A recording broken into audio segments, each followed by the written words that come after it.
بسم اللہ الرحمن الرحیم۔ السلام علیکم ورحمۃ اللہ وبرکاتہ۔ یوٹیوب چینل سے ابرار علی آپ سے مخاطب ہوں۔ الحمدللہ ہماری جانوروں کے اوپر ان کا انسائکلوپیڈیا آپ کے سامنے ہر روز نئے نئے جانوروں کی ویڈیو بنا کے لاتے ہیں، ان کے فائدے، ان کے نقصان، ان کے خواص اور دیگر احادیث میں ان کا ذکر، شرعی ان کا حکم، اس حوالے سے الحمدللہ ہماری ویڈیوز ہر روز آپ کے پاس نئی نئی اپلوڈ ہوتی رہتی ہیں۔ آج بھی جو ہم آپ کے لیے ویڈیو لے کے آئے ہیں یہ ایک جانور سے ہی متعلق ہے، اور جانوروں میں جو پہاڑی بکری کہلاتی ہے اس سے متعلق یہ ویڈیو ہے کہ پہاڑی بکری کی کیا کیا خصوصیات ہیں، اس کو عربی میں کیا کیا کہا جاتا ہے، اس کا کیا کیا نام ہے، اس کا حدیث مبارکہ میں کیا ذکر ہے، اس کا شرعی حکم کیا ہے اور اس کے خواص کیا ہیں، وہ تمام آپ کو انشاءاللہ اس ویڈیو میں سننے کو اور جاننے کو ملیں گے۔ وہ ہمارے نئے ویوز جنہوں نے ابھی تک ہمارے چینل کو سبسکرائب نہیں کیا ہوا ہے، ان سے یہ گزارش ہے کہ وہ چینل کو سبسکرائب کر دیں، بیل آئیکن کے بٹن کو پریس کر دیں تاکہ آپ مزید ویڈیوز سے لطف اندوز ہو سکیں۔ عربی زبان میں الرویہ کہتے ہیں پہاڑی بکری کو، حمزہ کے پیش کے ساتھ اور زیر دونوں پڑھے جا سکتے ہیں۔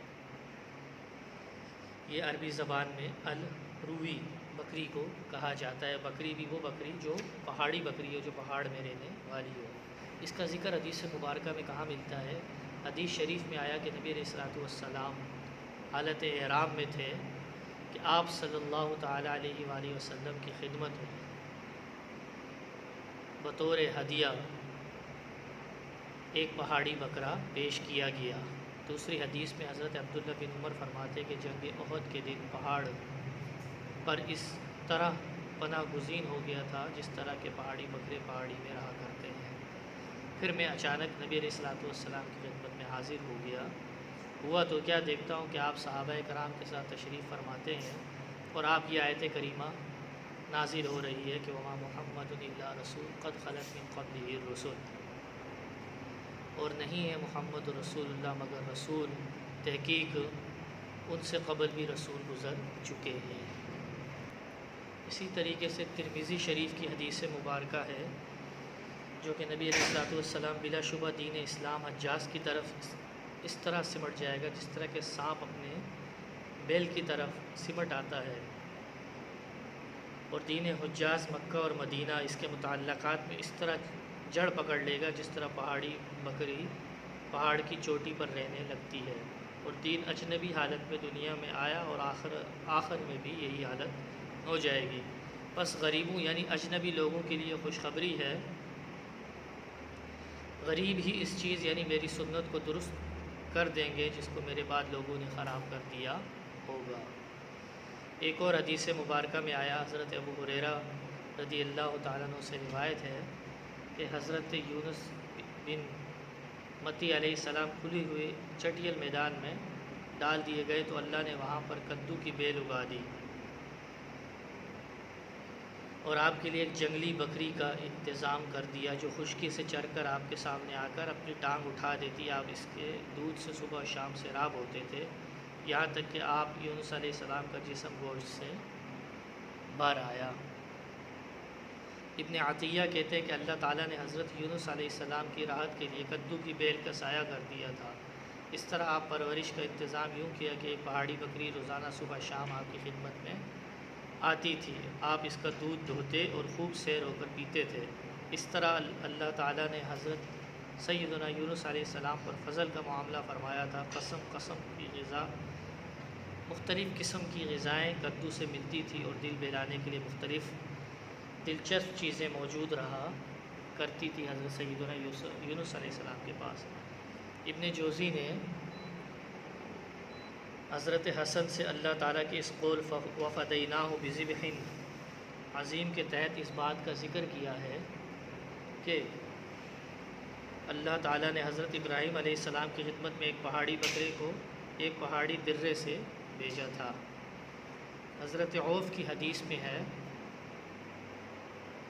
کہ وہ ایک آدمی سے گفتگو فرما رہے تھے کہ وہ مغلوب ہو گیا، تو اس نے کہا یہ پہاڑی بکرا اور شتر مرغ دونوں ایک ساتھ جمع ہو گئے، گویا اس کی مراد یہ تھی کہ وہ آدمی متضاد گفتگو میں مصروف ہے، اس لیے پہاڑی بکرا تو پہاڑ کی چوٹی پر رہتا ہے اور شترمرغ نرم اور خوشگوار علاقے میں رہتا ہے۔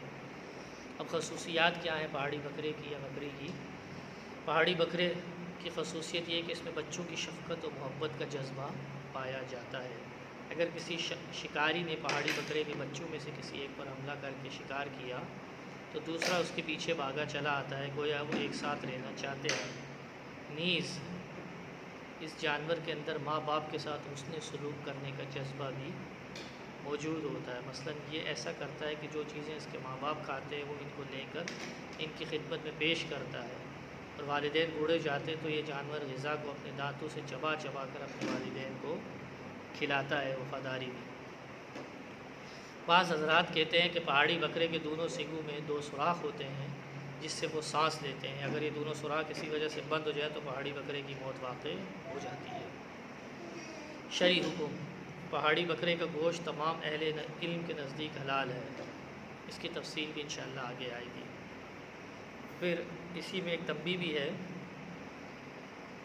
کہ حضرت سعید بن زید نے روایت کی ہے کہ سعید بن زید عشرہ مبشرہ میں سے جن کو نبی علیہ السلام نے جنت کی بشارت دی ہے، آپ کسی معاملے میں الجھ گئے، چنانچہ وہ اپنا مقدمہ لے کر مروان بن حاکم کے پاس گئے جو ان دنوں میں مقام ہیرا میں مقیم تھا۔ حضرت سعید بن زبیر نے میرے حق کو دینا نہیں چاہا تو میری زمین سے کچھ حصہ قبضہ کر لیا۔ عروی بنت اویس کے اس بیان کو سن کر حضرت سعید بن زید نے فرمایا کہ میں اس عورت پر کیسے ظلم کر سکتا ہوں، حالانکہ میرے سامنے نبی علیہ السلام کا یہ ارشاد مبارک ہے۔ آپ نے فرمایا کہ اگر کوئی شخص زمین کے ایک بالشت حصے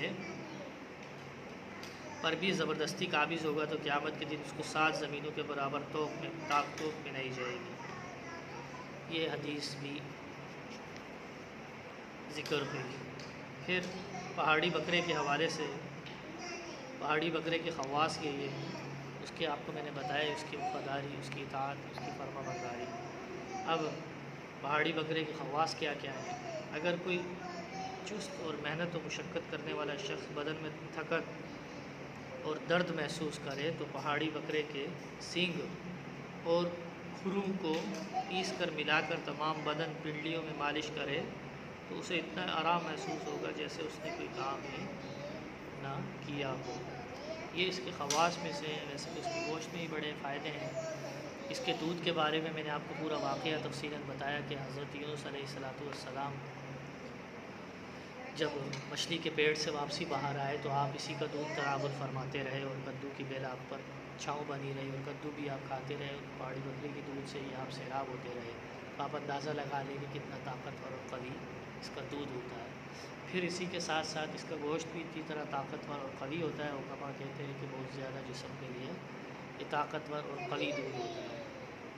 پھر اسی کے ساتھ ساتھ اس کے خواص میں سے ہے کہ اگر کوئی شخص بہت محنت مشقت کرنے والا ہے، اگر وہ پہاڑی اور تھکا رہتا ہے، جیسے لیبر ہے، مزدور ہے، مڈل طبقہ ہے، جو فیکٹری میں ملازم وغیرہ ادھر ادھر جو لوگ کام کرتے ہیں، ان کے لیے بالخصوص ہے یہ بات کہ اگر وہ پہاڑی بکرے کے سینگ اور کھروں کو پیس کر تیل میں ملا کر اپنے تمام بدن اور پنڈلیوں میں مالش کر لے اس کے، تو اس کا فائدہ یہ ہے کہ وہ اتنا اس کا آرام محسوس کریں گے کہ کبھی ایسے کہ ان کو اس کا درد ہی نہ ہوا ہو۔ تو یہ پہاڑی بکرے کے متعلق جو حدیث میں ذکر تھا، اس کی خواص، اس کی فوائد، اس کی عادتیں اور اس کی اطاعت اور فرما برداری اپنے ماں باپ کے ساتھ، آپ یہ دیکھیں کہ یہ واحد یہ جانور ہے اور ایک اور جانور ایسا ہے جو جس کی اطاعت اور فرما برداری ہمیں ملتی ہے۔ اللہ رب العزت نے واقعی ایسے جانوروں کو جو پیدا کیا ہے، تخلیق فرمایا ہے، کہ انسانوں کے لیے انسان کو دیکھیں اور دیکھنے کے بعد اس کو سمجھیں کہ اللہ رب العزت نے کیسے ان جانوروں میں یہ اطاعت و جذبہ رکھا ہے کہ وہ اپنے ماں باپ کے ساتھ کیسے اس کو سلوک کرتے ہیں، برتتے ہیں۔ یہ سب چیزیں اللہ رب العزت نے رکھی ہیں بندہ مومن کے لیے۔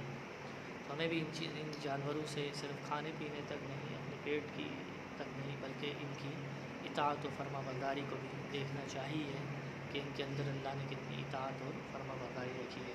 تو ہمارے دیکھنے والے جتنے ویوز ہیں، جتنے سبسکرائبر ہیں، ان سے گزارش ہے ویڈیو کو لائک بھی کریں، شیئر بھی کریں، دوسروں گروپوں تک لوگوں تک پہنچائیں، اس علم کو بھی پہنچائیں۔ اس علم میں نافع ہے، لوگوں کو فائدہ پہنچانے والا جانوروں کے بارے میں انشاءاللہ مزید جتنے جانور ابھی تو الف کا سیکشن چل رہا ہے، پھر با کا سیکشن شروع ہوگا۔ الف سے عربی کے اندر جتنے جانوروں کے نام آتے ہیں ان کا سلسلہ جاری و ساری ہے، پھر اس کے بعد انشاءاللہ با کا سیکشن ہم شروع کریں گے۔